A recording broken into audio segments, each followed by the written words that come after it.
Era parte de esta conferencia titulada Beneficios del Perdón. Y hoy estaremos mirando modelo del perdón. ¿Cuál es el modelo de perdón que enseñó el Señor Jesucristo? Y vamos a leer ahí Mateo 18, nuestro texto base. Vamos a mirar los versículos 15 hasta el 22. Veamos primero hasta el 20. Dice así: Por tanto, si tu hermano peca contra ti, ve y repréndele estando tú y él solos. Si te oyere, has ganado a tu hermano. Mas si no te oyere, toma aún contigo a 1 o 2 testigos, para que en boca de 2 o 3 testigos conste toda palabra. Y si no los oyere a ellos, dilo a la iglesia. Y si no oyere a la iglesia, tenle por gentil y publicano. De cierto os digo que todo lo que atéis en la tierra será atado en los cielos, y todo lo que desatéis en la tierra será desatado en los cielos. Otra vez os digo, que si 2 de vosotros se pusieren de acuerdo en la tierra acerca de cualquier cosa que pidieren, les será hecho por mi Padre que está en los cielos. Porque donde están 2 o 3 congregados en mi nombre, allí estoy yo en medio de ellos.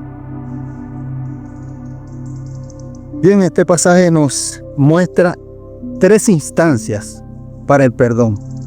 3 intentos. Intento número 1, o instancia número 1, los implicados, las dos personas que tuvieron el conflicto, es decir, la víctima y el victimario. ¿Qué es lo que aconseja Jesús en este caso? Que ambos deben tratar solos, ellos personalmente, el asunto, con el propósito de llegar a un acuerdo, de perdonarse, para que esto sea solucionado. Pero en caso de que ese intento sea fallido, la segunda instancia es llamar a 2 o 3 testigos. Eso era muy usual en el contexto cultural judío. Debía constar toda solución o toda palabra en boca de 2 o 3 testigos.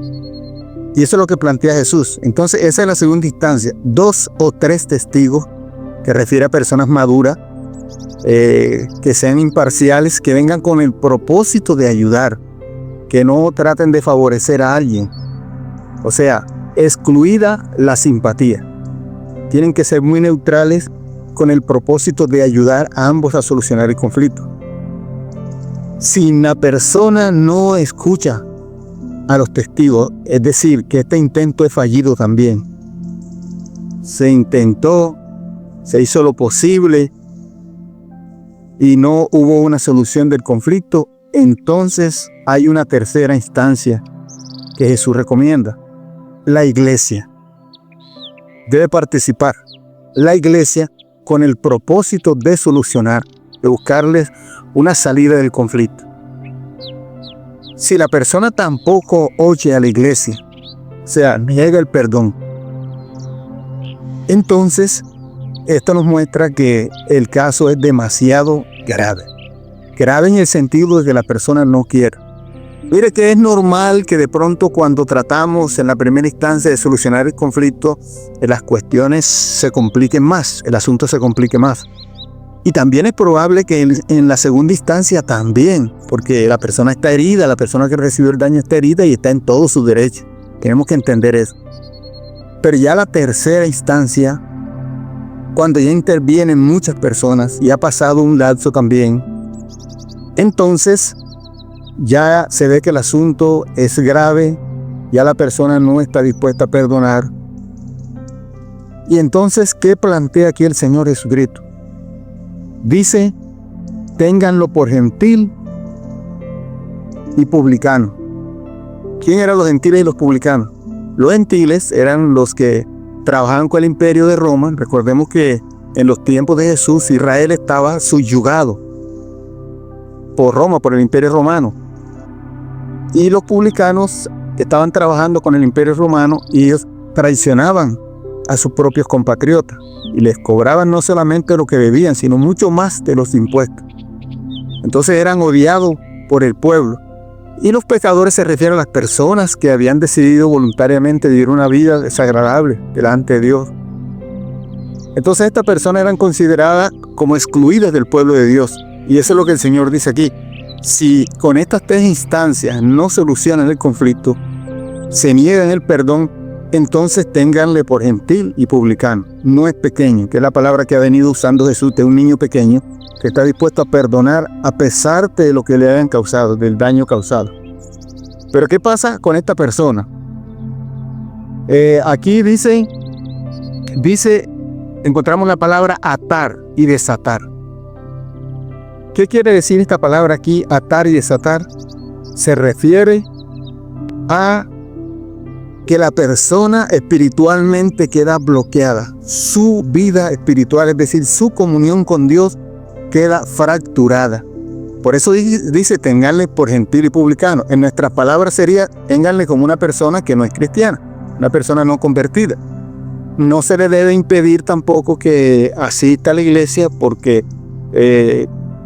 ella en cualquier momento puede reflexionar, y en el momento que reflexione y decida perdonar, se le debe aceptar también el perdón. No se le debe tampoco rechazar o decirle, no, ya no hay oportunidad. No, porque no es lo que el Señor hace con nosotros. Él nos espera y Él nos da la oportunidad.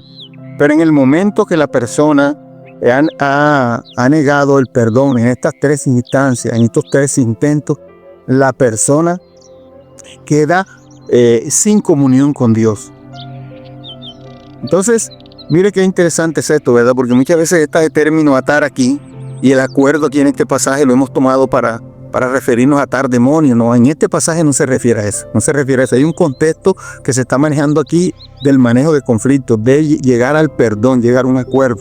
Dentro de ese contexto se usan las palabras: lo que atéis en la tierra será atado en los cielos, y lo que desatéis en la tierra será desatado en los cielos. Verso 19 dice, otra vez os digo, que si dos de vosotros se pusieren de acuerdo en la tierra acerca de cualquier cosa que piden, será hecha con un Padre. Porque donde están dos o tres congregados en mi nombre, ahí estoy yo en medio de ellos. Entonces se refiere a una decisión eclesial con esta persona, o con las personas que no quieren perdonar. La iglesia puede tomar una decisión que eso equivale a disciplina. Pero también la iglesia estará dispuesta a ayudarles en el momento que ellos reconozcan su falta y decidan perdonar. Ese es el modelo que el Señor plantea aquí. Ahora, ¿el perdón tiene límites? En el segundo relato que encontramos aquí, nos damos cuenta que el perdón no tiene límites.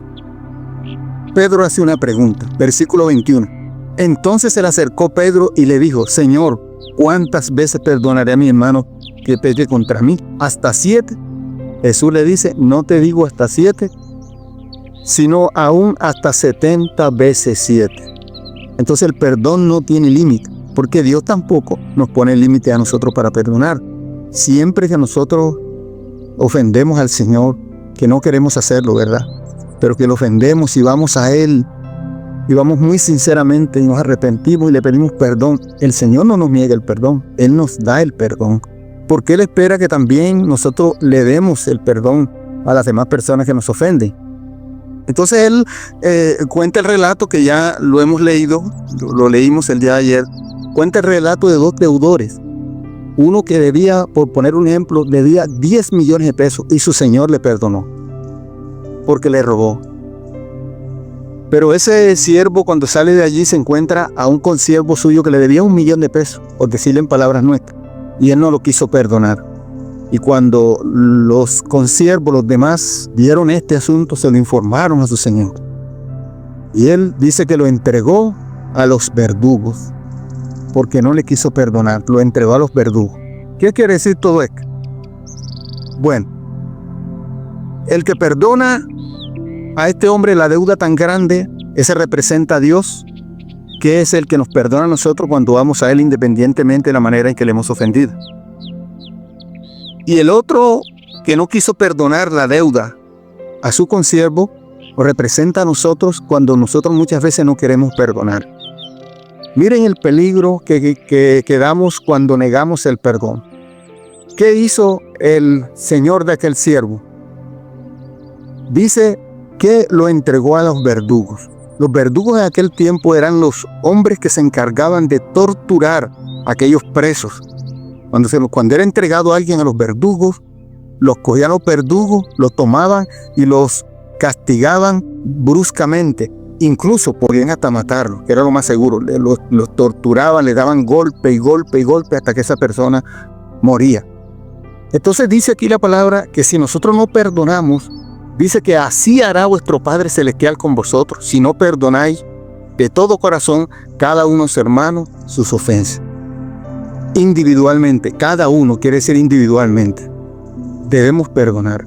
Si no lo hacemos, quedamos expuestos. ¿Qué es eso? ¿Qué significa eso espiritualmente? Ser entregado a los verdugos. Porque dice que así también hará vuestro Padre Celestial si no perdonamos cada uno a nuestro hermano nuestras ofensas. ¿Qué quiere decir esto espiritualmente? Quiere decir que nosotros quedamos expuestos a cualquier tortura e incluso a cualquier influencia demoníaca por negar el perdón. Mire lo grave que es esto. Por eso nosotros debemos perdonar, porque hay muchos beneficios en el perdón, hay protección divina, hay tantos beneficios que cuando terminemos esta conferencia yo voy a hacer dos listas. Una lista donde están los beneficios del perdón ya ordenadamente, y otra lista donde están las consecuencias de negar el perdón. Entonces es muy importante lo que plantea Jesús, y nosotros debemos estar dispuestos siempre a perdonar. Es verdad que hay situaciones muy terribles, es verdad que toma tiempo, sí toma tiempo perdonar también, porque muchas veces culpamos a la persona cuando no quiere perdonar enseguida. Usted tiene que perdonar hoy, mire, perdones hoy, olvide eso. No, es que hay casos que es muy difícil perdonar. Entonces se requiere tiempo, se requiere comprensión, se requiere ayuda. Y eso lo vamos a mirar en la conferencia de mañana. Vamos a mirar en la cuarta parte, en el día de mañana, vamos a mirar por qué se necesita tiempo. Y en la Biblia hay ejemplos que tomó, ejemplos de situaciones donde se necesitó tiempo para perdonar. Dios les bendiga grandemente. Disfrute de la bendición de Dios.